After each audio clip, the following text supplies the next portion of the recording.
And you think, you know, I really worked hard, I tried to give them good information, I tried to do what I can support, and you get these papers, and they're just awful, dreadful. Makes you wonder, were they even in my class? Depending on the level of your paper, you play the playing game. What they're teaching in high school, grad school, kindergarten, other classes in my department, in the English department, you know, whatever, that I can, at this level, get a paper like this. Does this sound familiar? Or am I the only one who ever has that particular one happen? Never happens to Chelsea. If she is, but she's just so busy eating, she can get her hand. No, I call that the war dance, or the Salt City war dance. And I'll tell you, I'm pretty prone to that myself. One of the things I've learned over time is if most of the papers are not good in a set, I need to go and stand in the mirror and look at it for a long time. Because as uncomfortable as it is, if most of the papers are bad in a set, it's probably not the student's fault. It's probably my fault. Either I have constructed a poor assignment, I have constructed an assignment that my students can't do yet, or maybe I haven't taught the material as well as I thought I had. There are whole different kinds of things as well. So there are a lot of different ways we can talk about this. We're going to approach the issue of getting better writing from looking at our writing assignments. We're going to distribute some things. First thing we're going to do is distribute a couple handouts about writing assignments, and we want you to eat while you peruse these. You get lots of little pizza sauce on it, stains from the pepperoni and things like that. Here, let me explain. Okay, so we're in the great tradition of teaching and teaching training. We're stealing from another source. So the book that we're stealing from is called Engaging Ideas. Some of you have already gotten a copy of this book, but those of you who put your name in the basket are going to get a chance at winning a copy. And that's what we're stealing from Bean, who wrote that book. And so what he has is a sample wax activity that he's done in his university, where you look at a bunch of different assignments and you discuss the variations of what you think you might get out of those various assignments. We would really like people to talk across disciplines. So I know there's a whole bunch of liberal arts people here. Who's in liberal arts? Is everybody in the room? Okay, and then where are y'all from? Education. Camden? Family? Fisheries and mariculture. Okay! I was completely losing that. Okay, good. We have some diversity in the room. Try not to talk to people that you talk to all the time so you can get some new ideas. I'm going to hand this out. We want you to read it first, and then go ahead and get into small groups and chat about it for a few minutes, and then second I'll do some more talking, right? Is that the plan? Okay, so we're going to hand these out. Is that right? I can do more help. I don't think we need any more. Probably class without training is where I put my students into groups. What should we be doing? I don't know. Kids said put you in their group. You know, and that class went about as well as you thought it would probably. But notice a little heading. Whenever you give a paper, what are you trying to teach with this paper? What do you want your students to learn? And notice the little heading there. It wants to do, what does it want you to do in this assignment? What is the purpose of this writing assignment according to the little heading? Two things. What is he trying to get the students to do? What does she want, or he want the students to learn? Therapeutic or about it? Well, deepen their thinking. About the issue. One thing about alternative medicine. One to get students in the discipline to really think about alternative medicine. Right. Okay, what's the other thing? Scientific evidence. Critical thinking and analysis of professional literature as it points to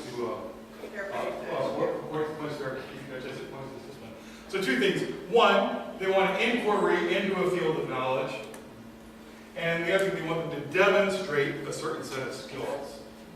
So, right. So as you preview, and obviously there's a little framework criteria at the end, but look through these assignments. And then, as a group, as a pair, as a, hopefully as an individual, try to answer questions about these assignments, evaluate these assignments. And not which is right or wrong, but what would you get if you did this? All right, there's 3 questions there, 4 questions right in the back. Yeah. If you all could include Stevens. Chelsea, any of you? That's okay, you can make the discussion while you're. What you're going to get is the majority of your students writing the paper in one sitting or a couple of sittings very close to the end without any preparation. Most students will. We might call it procrastination, but a lot of students don't know what to do. Without guidance, I'll just kind of sit there and go, and I don't want to get too long into this, but errors in mechanics. Because I always have professors come to me and they say, gosh, the grammar's terrible. Or aren't you teaching the predicate nominative anymore? Or something like that. And my response is always, how is the content in the paper?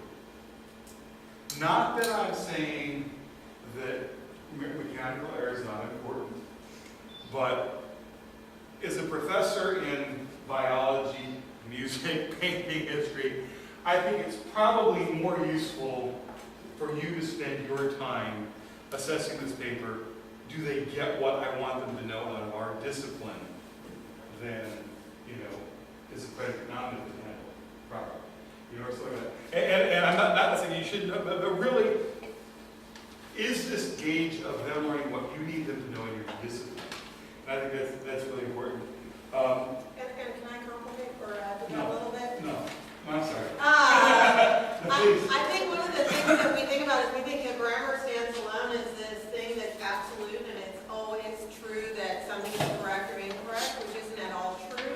There's a lot of issues of correctness that go into disciplinary knowledge and disciplinary ways of knowing and expressing yourself in writing that may also interfere with students' ability to create the correct whatever predicate nominative form or something. So it may be not as simple as saying, well, grammar matters, it doesn't matter. I'm teaching disciplinary ways of writing and thinking in my field.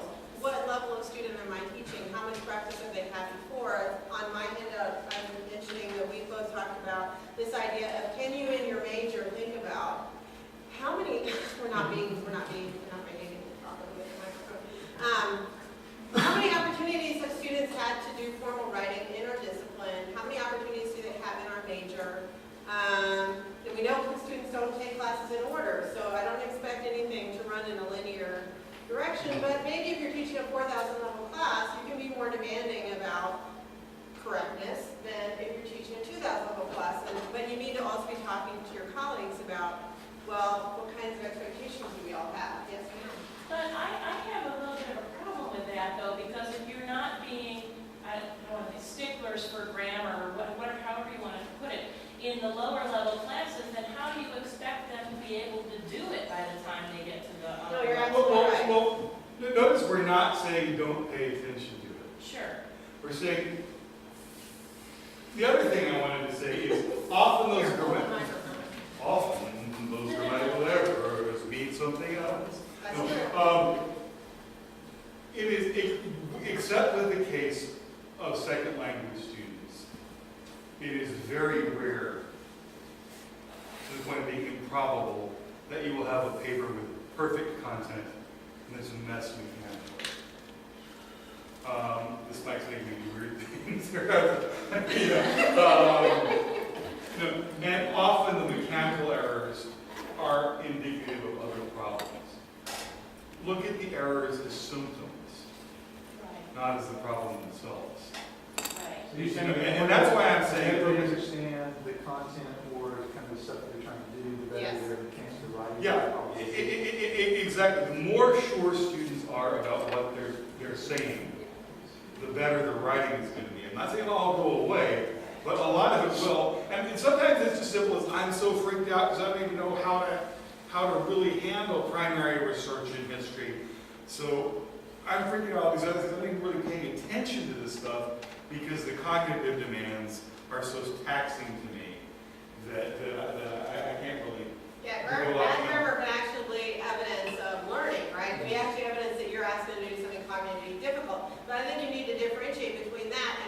paper at 3 o'clock in the morning last night. So Yeah, that's why we're saying if you have some kind of due dates that are leading up and you're forcing students to show evidence that they've worked on this thing, then you're less likely to get a paper that's a total mess because they didn't spend any time on yeah, it. and if you see a student struggling with something total mess that you really thought they knew, you can help them before grading becomes an autopsy and not a Right. teaching opportunity. Right. Yes. Well, but a lot of times too, that's not the case. Some students just really struggle with mechanics, even though they might feel fairly confident about managing material, putting together the research and organizing their thoughts and stuff. If So in those cases, you don't want students to, which I don't, to kind of think that, well, I'm minimizing the mechanics of the writing, and that's not really important. Therefore, you can kind of, feel free to be sloppy in what you're doing. And so trying to find a balance of that, I don't want them to, totally stress out and think, oh, all Moore wants is a nicely written sentence, which is not really important to me, but that's not the point. I want more than that, but I also don't want them to kind of think that they're totally off the book. Well, I was saying, and if you're to the point where you've got a lot of really good written, really well-written papers that have terrible mechanics and grammar, you are in a luxurious situation. And the other thing I would say is if you're going to do that, if you're going to teach grammar, prioritize. Because the other thing that happens, and I'll just maybe finish on this, but if you mark every single error on your student's paper, all you're doing is teaching students to be lazy. And saying, my professor's going to do my editing for me. So, I usually tell, when I do a writing assignment, I tell them I'm going to take 1 point off for every error, and I find that, and of course I maybe won't, but I find that they pay more attention to their papers when I do that. So it's like, it seems like I'm focusing on the grammar, but I'm really just using it as a tool to get them to put more effort into their so this is the classic teacher fear, oh God approach, basically. Is that I make them really afraid, so they want to do certain things that are not really what I'm looking for.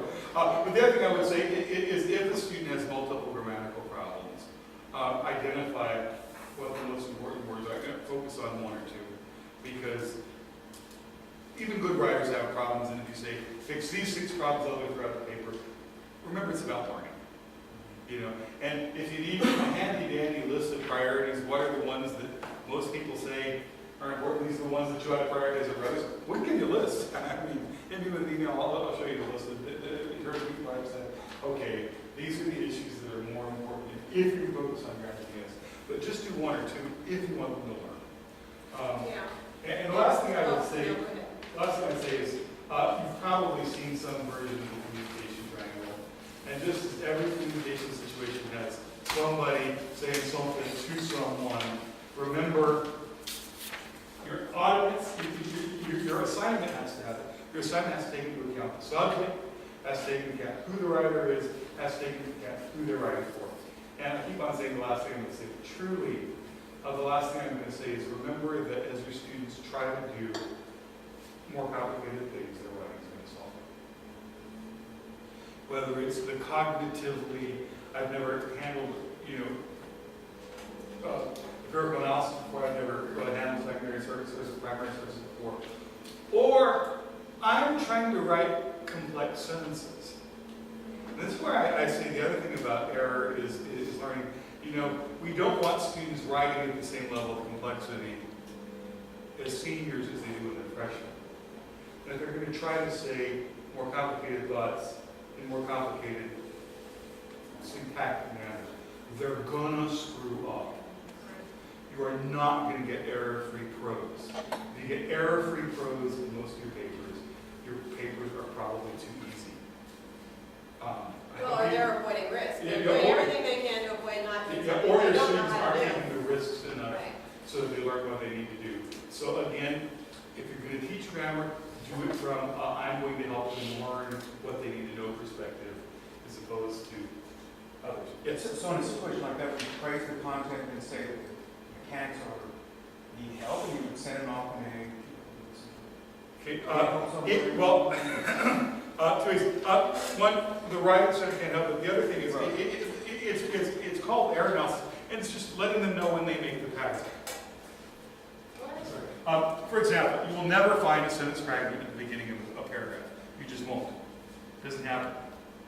Most people are like, what? You know, it's always after a sentence, after a longer sentence. And in the mind of the author, it is a continuation of the previous sentence, but they've punctuated it wrong. It's a simple fix. Get rid of the period and the capital and make it part of the previous sentence. I mean, there are other ways to fix it as well. But we treat it as a, oh my God, there's fragments! When in fact, the author is trying to write at a more complex level. I'm not saying you let the fragments go. Hear me, I'm not saying that. But it's a learning thing, you know, and so, and that's why I say help them identify the patterns. And it takes a little bit longer to go, I'm not going to lie. But here, this is where I notice you're making these problems. Why do you think it is? And then it puts them in control, because what you want ultimately is that people who, you know, let you edit their papers for them through your PhD or whatever. You want people who are able to and empowered to find stuff themselves. Yes, go ahead. Yes, I work at the Writing Center. If you send them, if you do give the kind of feedback that they're suggesting on the 1 or 2 mistakes kind of thing, that would actually help us a lot. If you say, well, we noticed this pattern, these 2 patterns in your writing, I would suggest maybe stopping by the Writing Center. They can help you there. That's great for us as consultants, because if we get to know what some of their patterns of error are, we continuously teach them strategies to number 1, identify those patterns in their own writing, and number 2, give them the tools that they need to correct those patterns. So it's more useful for them to do it. Yeah. My teacher says my grammar's bad. My teacher says I really need to work on fragments. Yeah, and that helps them. The breaking down. Yeah. You know, everybody's time is used more efficiently, including you. And I'd like to be a little honest about grammar and point out to students that we're all human beings and individuals, and we're all idiosyncratic in our grammar attention, let's say. So we know that readers aren't going to pick up on every single thing that's in a paper, but I know that I'm a little bit picky about, you know, commas with coordinating conjunctions. So I'm like, okay, please, people, you know, you're English majors, get the comma and the coordinating conjunction and do it right, you know, and I teach that in many, many upper level classes because they act like they've never seen it before. But I know for me, that's not a little problem. I can look past apostrophe mistakes because I know that that's like going away, and I've even just kind of given up on it altogether. You know, so but that's me. And you may have other things, so I mean, I think it makes sense for you to not make grammar nothing, but if you know, this is my pet peeve, you might as well go ahead and tell students, this is my pet peeve, and be honest about it. I think Chuck said a lot of things that I'm going to say because I stole from a different book than he did. So I just wanted to remind people that there are basically 2 different kinds of writing that we tend to talk about in writing studies. We talk about informal writing, writing to learn, and then we talk about formal writing. So what we're talking about today is formal writing assignments, where you expect the text to be polished, and you expect it to be finished, and you expect correctness, and you can have high standards. I think where we get a bit of a bad rap is that we also advocate for writing to learn. And we do journaling and free writes, and people look at our classes and go like, oh, it's easy. You know, all they have to do is sit down and write, and they don't have to edit, and there's no worry about grammar. And then we get this reputation like, oh, they don't care about grammar anymore, and they don't teach it, right? But actually we do. That's not actually true. So I just wanted to remind everybody. And then the other thing is since there are increasing pressures to incorporate writing across the curriculum, that writing to learn activities like 1-minute papers and journals and rewrites can be a less stressful way for people to use writing in their classes and get students to be thinking. And because actually I think the only way to really prove that they're thinking is having them write and not have to grade a stack of papers every other week. So some of the things that Chuck said, this is a different version of it. So when you're building a writing assignment, you want to have interactive components is what Bean talks about when he talks about drafting. So he's saying have something where students are sharing their writing with a reader before you grade it, whether that's a writing center or a peer or you. Make sure that your task has some kind of meaning making that asks students to actually think about an assignment or a question before they write it, so that they're not just regurgitating information that you've presented to them, but they're trying to do something with it. And then giving clear explanations, which is what the group activity was part of, to show you that viewing purposes and audiences and genres for writing assignments can actually lead students to do a much better job than if they just have write a 10-page paper about this. So I think we wanted to close, and on the back side was another version of the same thing. So from the WAC Clearinghouse, which is an online website that you all can access at any time if you want to, there's all kinds of teaching resources on there for people in the disciplines, and then I listed some books that are about writing that will also help you. But we wanted to close with the third question on the back of the first handout. And just so you know, our goal is to get you out by 12:45. Yeah. So you have time to get on to the next thing. But there will be a definite end, and we'll do our drawing, so if you can stick Yeah, we will not skip the drawing. So if in your groups you can talk about number 3, it's what assignments or activities you think could lead up to the assignment that you chose in the first half of your discussions. We're assuming you picked one that you liked best. What kinds of activities could you make for the students that would pick up on some of the things we've talked about to lead up to that? And we'll just give you a couple minutes, right? Yeah. And we'll do Q&A and drawing. Again, the things that you want the assignment to do in the questions, except for actually one I said that would be good. What are the difference in thinking process or have to be encouraged by each option? What are the advantages and disadvantages? Because often it's not that one's bad or one's good. Although I would suggest if you give assignment option 1, you deserve to read the papers that you get. Because you are going to suffer as much as your students are from bad writing, which is justice as far as I'm concerned. But the others, it's not a matter that they're good or bad, but they ask you to do different things. And these are all things that you might do in nursing. You might defend yourself to a board. You might do a grant application. You will be called upon to do empirical researchers or literature reviews, and often, the grant writing, and you will be required to present before professional organizations. So options 2 through 3, or 2, 3, 4, and 5, all have real audiences, and they're all reasonable. They all require different kinds of thinking because they're asking you different kinds of things and different kinds of audiences as well. And the other question would be then, which of these do you think would do the second part, which is demonstrate critical analysis, understanding literature reviews and analysis. And there's not necessarily a right answer, but but again, a lot of it's coming up with different ways to get at this. And if you teach the same class several years in a row, after 2 or 3 years, you just want to read something different. So coming up with different something. So Susan's question was number 3. Which assignment or sequence of assignments would you choose? And then you'll have to tell us what paper y'all were talking about. So do any of the groups want to volunteer what they were thinking about? Y'all had lively discussion. What were you saying? Yeah. Option 2, okay. Okay. What kind of activities would you have leading up to this? Well, Comparison. with the literature, we were talking about how they would do annotated bibliographies and write a quick, short summary of what the article is trying to bring out. And then she was also mentioning that you take that and kind of format your paper which article would go to what section. So that way it's more Like outlines. Yeah. That that way it's a little bit more organized paper to begin with, and then they kind of go from They there. already have to have some of a concept of what these articles saying and how they relate to each Yeah, other. so- They've done a lot of that thinking before they even start writing the paper. Yeah, because remember, planning or pre-writing, writing. So a lot of the pre-writing, you give them structured writing activities, but you're really pre-writing for the big or which option would you take, and which ones would lead up? Well, we were going to follow what they did because we like number 2 also. We said, well, one of the free activities would be a nice paper really defining what TT is. Definitions are important. They really force this nice thing. And I think also challenging the critical thinking skills, asking them specific questions.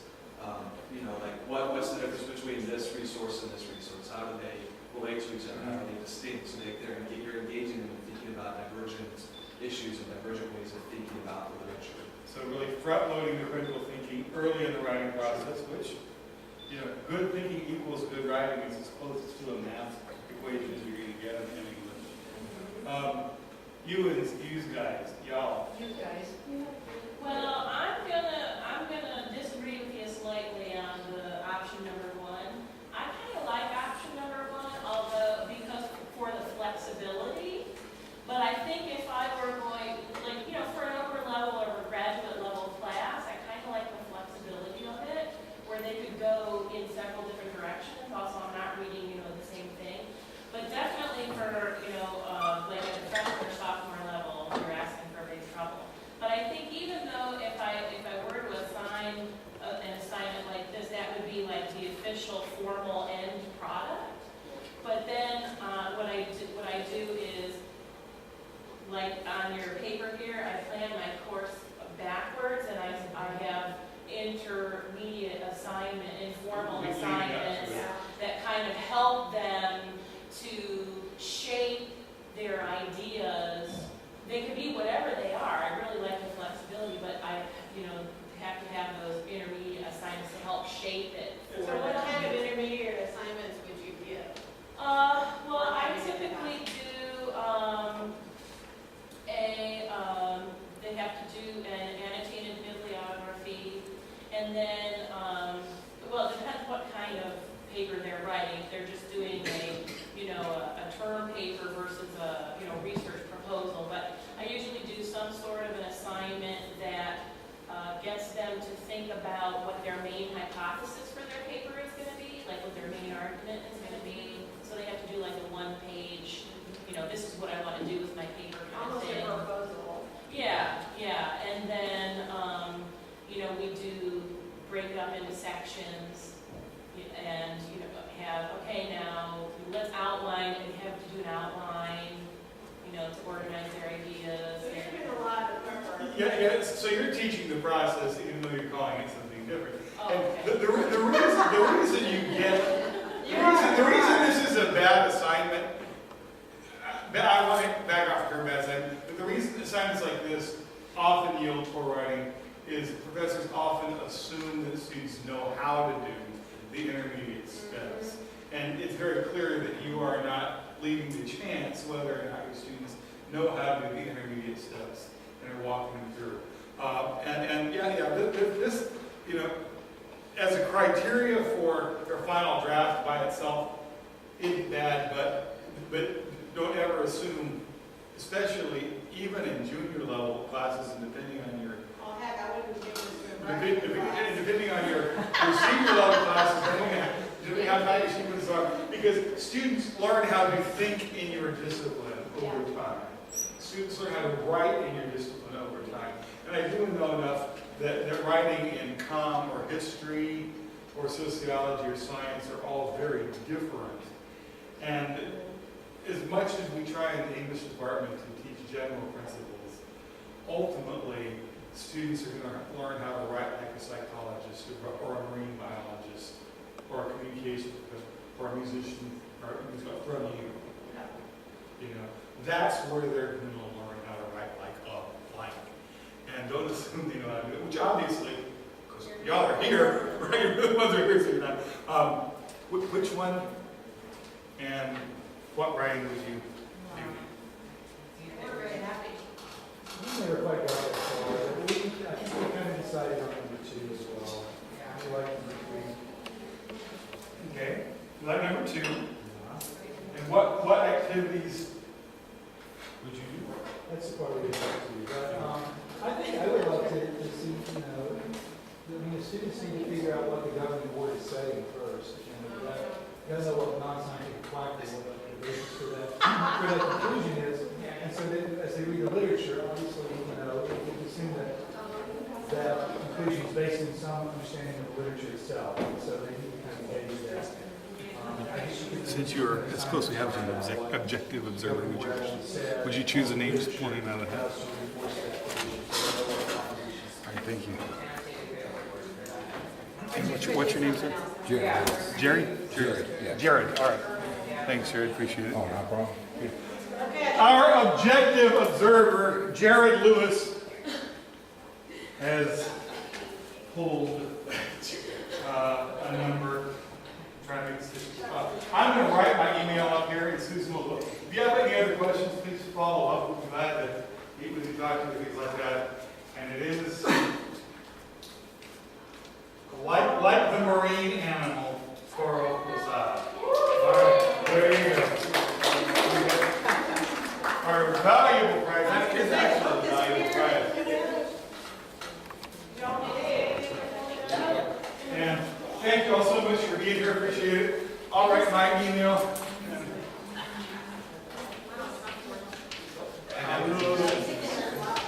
We got a couple, we have a couple certificates for our speakers today. Thank you very much. Thank you so much. Susan,